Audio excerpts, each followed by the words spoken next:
This is Hidden Killers Week in Review. A look back at the most prolific stories of the week.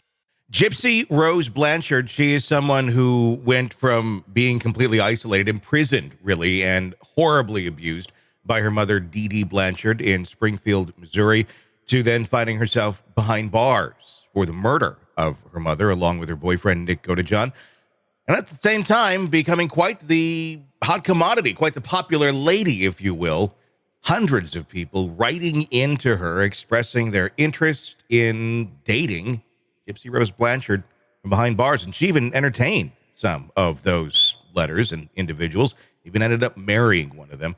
Joining me to discuss this case, Jennifer Coffindaffer, retired FBI special agent. Jennifer, how common is it that when someone is behind bars, they start becoming quite the popular person in terms of romantic interest, maybe even more so than they were outside of prison? It is so common. I actually would love to get a hold of Brian Koberger's long and distinguished list, which I know his attorneys, I think, are shielding. But all of these individuals, Dennis Rader, another one, all of them, really. And many end up marrying. If you look at the Menendez brothers, I believe they've both married since they've been in. Let me know if I'm wrong on that, but I believe they both have. And, it's just everyone is Vandersloot.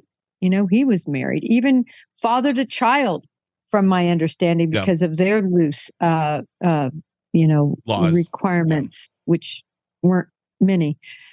So it's very usual and typical, Tony.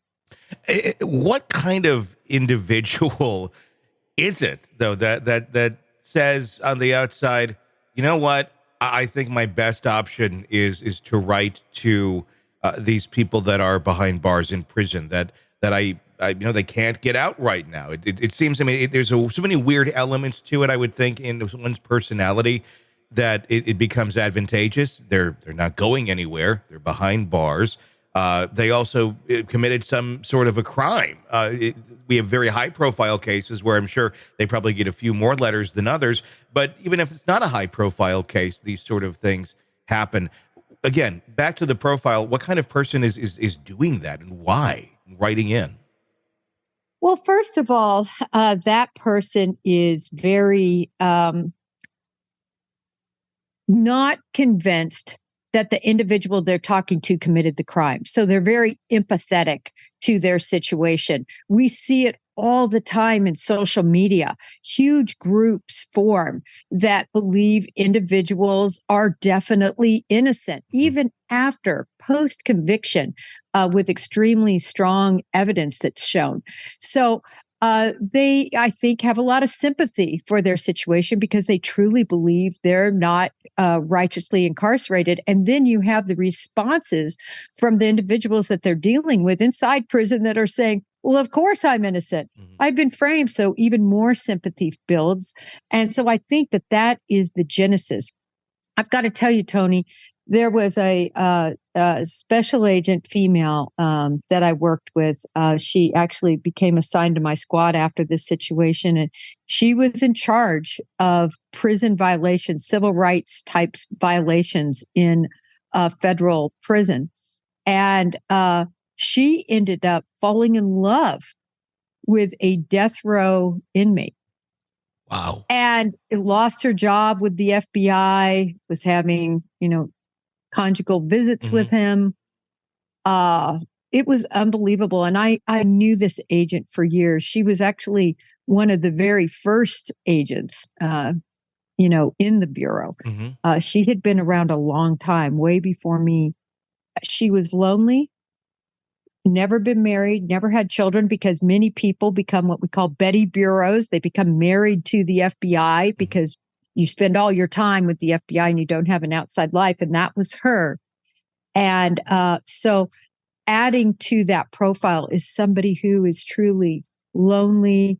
And these types of relationships you can imagine that person on the inside, you become their only focus, and that sort of attention is something a person like this really needs and wants. That's true. I didn't think of it from that angle of you are their only focus. They have nothing else to do. So they will give you that attention. And if that's missing in your life, a lot of people can eat that up. Is there also an element to just kind of the infamy of some of these characters? I mean, like a Gypsy Rose, like a Brian Koberger, there's so much attention. It's almost, oh my gosh, a celebrity wrote me back, but really the only reason they're famous is because of their crime.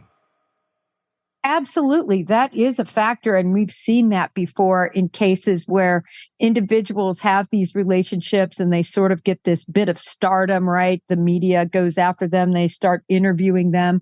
And then all of a sudden they drop the individual that they were courting that was behind bars. So there's definitely that element. It's one that I don't think many of us will ever truly understand, probably for a good reason.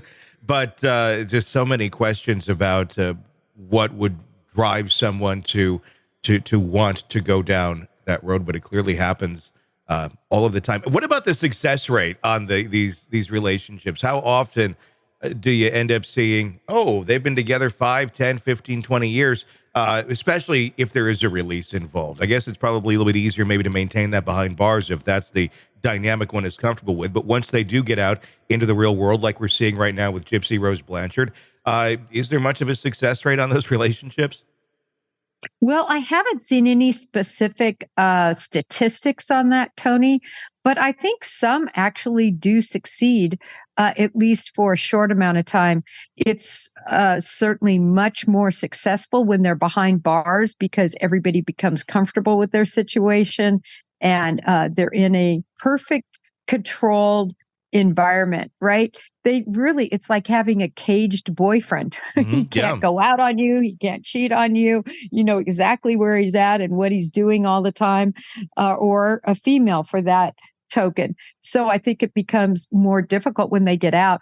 I would love to see such statistics. I don't think they're high though, Tony. Yeah, I can't imagine they would be. I mean, you're completely changing the dynamic of a relationship. And clearly, if that's what is working for you, there's a level of control or an extreme level of control, it seems, that the person on the outside likes to have on the other. And that when that person is free to be back in the world, it almost, I would think, completely shatter that dynamic because they want to go live life now, have some freedom, while that other person was just eating up the idea that, yes, you have a caged spouse or boyfriend or girlfriend on the inside. Well, and how about this, Tony? The only side you really get to ever see is their most wonderful side. They're able to portray that in letters. They're able to portray that in phone conversations and on visitations. In other words, the amount of time is so brief that you're with them and around them that they only see the shining penny. They don't allow them to see the other side. So I think that's the reason why some of these relationships do last. And or last why they're incarcerated, that is. And how about this, Tony? Oftentimes they're having multiple relationships. I mean, really, their mailings and their phone conversations, they're oftentimes having multiple situations behind those bars.